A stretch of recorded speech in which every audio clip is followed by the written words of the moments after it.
Rekan mahasiswa, di sesi ini kita akan bahas perkuliahan kita. Ringkasan perkuliahan akan saya sampaikan di video setelah ini. Ingat, tetap berdiskusi, tetap belajar, baca modulnya, dan kerjakan forum serta tugas-tugas rekan-rekan. Keaktifan rekan-rekan sangat mempengaruhi nilai rekan-rekan dan perhatikan dengan jadwal tenggat waktu di perkuliahan kita ini. Selamat belajar dan sukses untuk kita semua. Terima kasih. Assalamualaikum warahmatullahi wabarakatuh. Rekan-rekan mahasiswa, di sesi 1 kita akan bahas tentang penggabungan usaha.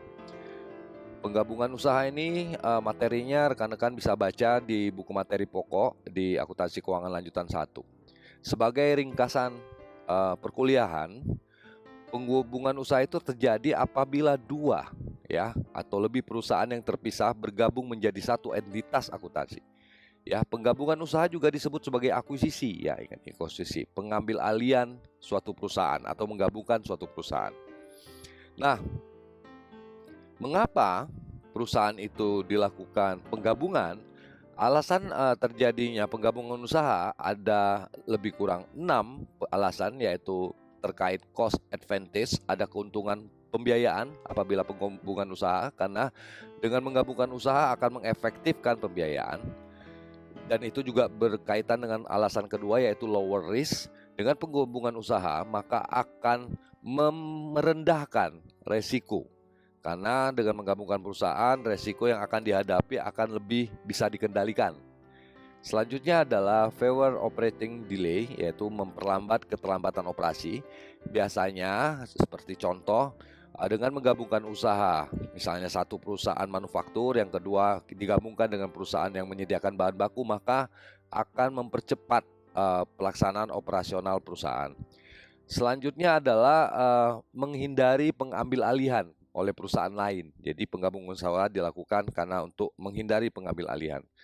Dan yang kelima terkait dengan mengakuisisi aset yang tidak terlihat atau intangible asset, misalnya terkait penggabungan usaha karena adanya lisensi, aturan perusahaan, menggabungkan usaha untuk mengambil keahlian manajemen di perusahaan yang lain, dan alasan-alasan yang lain.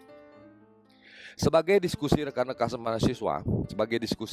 mahasiswa, ini adalah contoh penggabungan usaha, Silakan nanti dipelajarin dari buku materi pokok. Dari buku materi pokok itu kita lihat PT Iman melakukan penggabungan usaha dengan metode pembelian tanggal 27 Desember tahun 2008. Nah, kita lihat di sini, ini adalah laporan PT Iman, laporan keuangan PT Iman. Kita lihat ada dua hal yang perlu rekan-rekan perhatikan, tentang nilai buku ini, tentang nilai buku dan nilai wajar. Nilai buku adalah nilai keuangan yang tercatat di laporan keuangan yang dipengaruhi oleh metode-metode akuntansi atau estimasi perhitungan akuntansi. Nilai wajar adalah nilai yang terjadi, nilai yang ada pada pasar.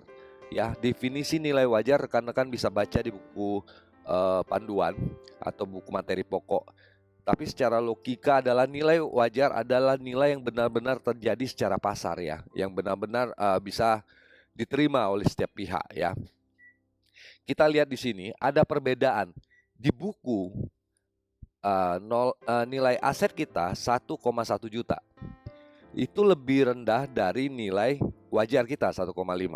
Nah, artinya nilai wajar lebih tinggi dari nilai buku. Artinya lagi, buku secara akuntansi mencatatnya 1,1, dengan prinsip-prinsip akuntansi itu mencatatnya lebih rendah. Sementara di pasar nilainya lebih tinggi.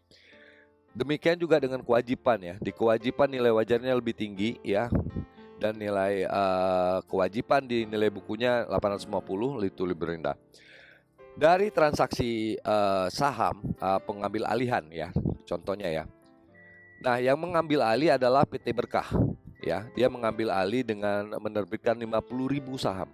Saham ini bukti kepemilikan perusahaan, Perhatikan, 50.000 saham dengan nilai nominal 10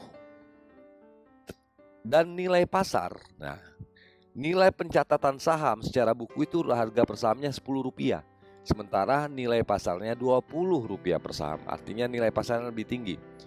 Ada juga mengeluarkan wesel bayar selama 5 tahun. Wesel ini surat hutang ya, dengan bunga 10% dengan nilai nominal 200.000.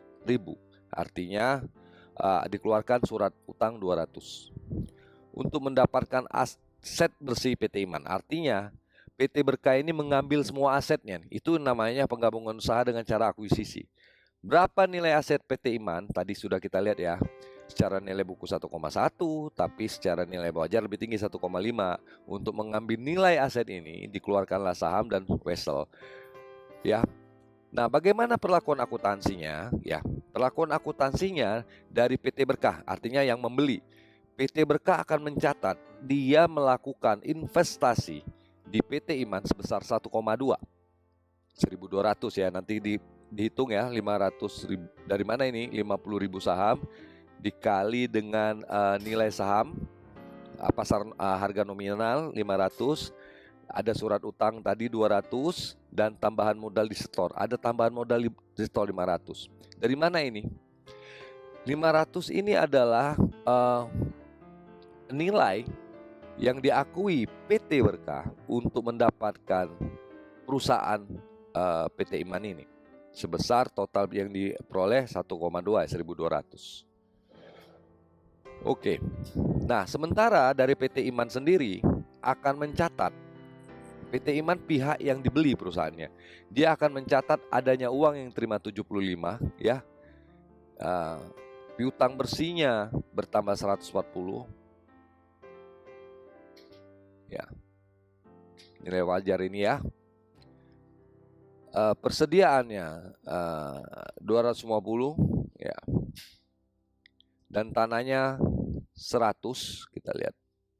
Ya, semua asetnya ya diakuin ya, dan itu dimiliki, bertambah nilai asetnya ya dari kepemilikan PT Iman tadi. Jadi selisih tadi dipecah ke penambahan di aset-aset PT Iman ya.